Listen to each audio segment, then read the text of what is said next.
Okay, hello guys. Can you hear me? Can you hear me now? Okay, so today I'm practicing some new verbs and phrasal verbs. Yeah, because I feel like I need um, to gain more knowledge. Uh, yeah, because sometimes if you don't set some goals, it's going to be difficult for you. So that's why I'm trying to use this new platform named Anki. You can just download the application or use the website, or even you can just install the app for Windows or Linux. I think so. So there are different ways of doing it. So yeah, what's the idea? In Anki, you have some poster or flashcards. It's similar to this, flashcard. In one side, you have the image, the name, then the verb or the phrasal verb, the word, the word to study, a short example, a little example, and behind the flashcard, you have more information about the definition of the word, the synonymous, and what's the pronunciation of the word. This is one of the best ways of learning English or any language because when you already know the grammar, the conjugations, the roles of the language, and you already understand this kind of topics, one of the most difficult things is to be able um, to talk fluently using a really good vocabulary. That's the most difficult thing because sometimes it's like, okay, I already know how to speak in present, in past, in future. It's really simple. But if you want to be the best or if you want to increase your level, definitely you need vocabulary. You need verbs, words, phrasal verbs, idiomatic expressions. So that's why for me right now, I already have a intermediate level, B2, but I'm currently studying and improving for reaching a C2 level. So that's why I'm trying to read, to listen, to study new vocabulary every day as much as possible, because this is the only way to be able to improve my English, my level. So I have these some flashcards. Um, yeah, I'm going to start printing some news in the next weeks because yeah, I already have some words, some phrasal verbs identified to print. So maybe I don't know, maybe in a couple of days I'll have new flashcards ready to study, physical flashcard. But at the same time, I'm going to use Anki to study via online. So I just need the application. In Anki, you can create your own mazos, is the name. Mazo is like a group of flashcard.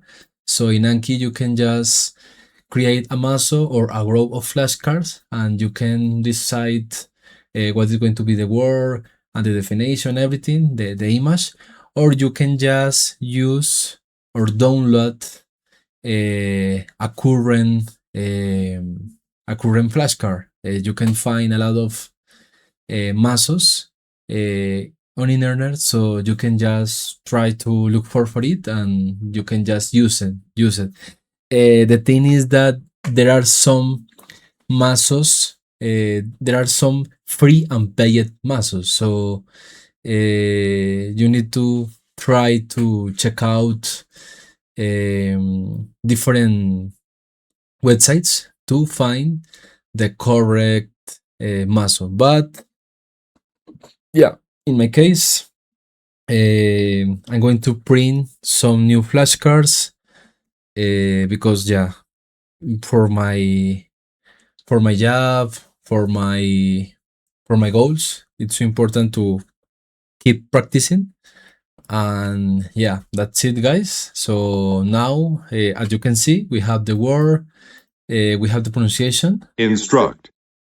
Instruct. instruct, and then when you click on show answer, My teacher you instructs us see in several subjects. the image, the translation of the word, and an example. So my teacher instruct us in several subjects. So yeah, now you can easily understand what's the definition of the word, and you can easily associate the word with the definition or with the context because English is not like Spanish. You in English, a word or a phrasal verb or an adverb can mean different things according to the context.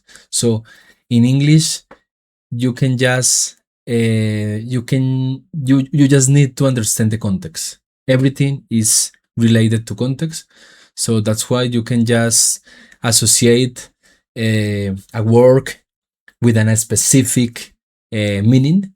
That's incorrect, that's wrong. You need to try to understand in what different scenarios, in what different cases you can use the phrasal verb or the verb to be able to use it when you need it. That's the difference. You are not going to learn vocabulary, you are not going to learn words, you are going to learn why or how or in what context you can use the words. That's why we need the image to understand the context, in what scenario the context lives, and an example to be able to understand how you can put the work into the context. So this is an example, and yeah, guys, these are some advices for you. You can check this out, and of course, if you have any question, let me know.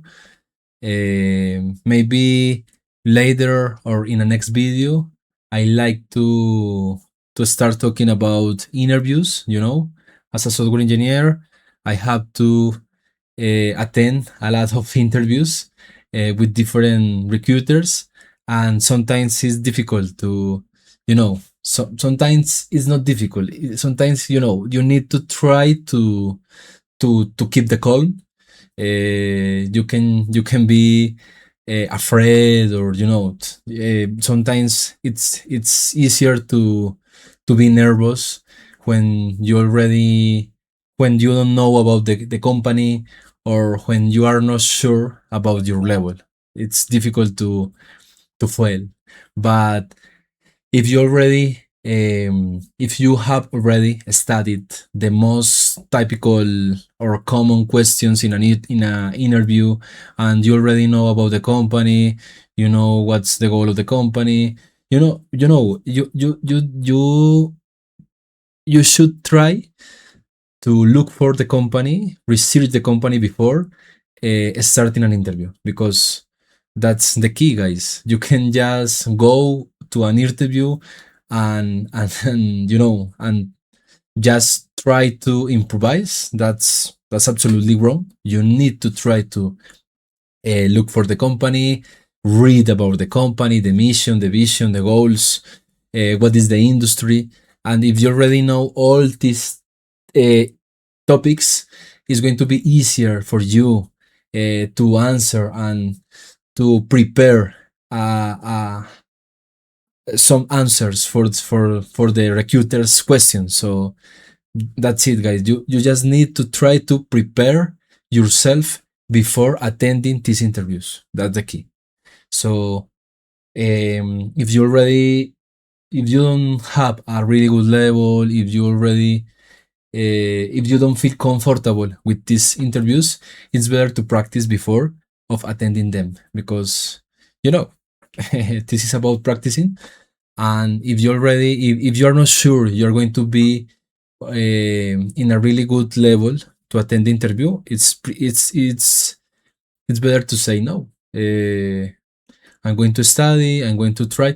But this is another advice. Maybe you can just try to go to the interview, and with the experience, or over the years, if you attend many interviews, in one moment, you're going to be able to answer correctly, because maybe you are going to um, force yourself to answer questions.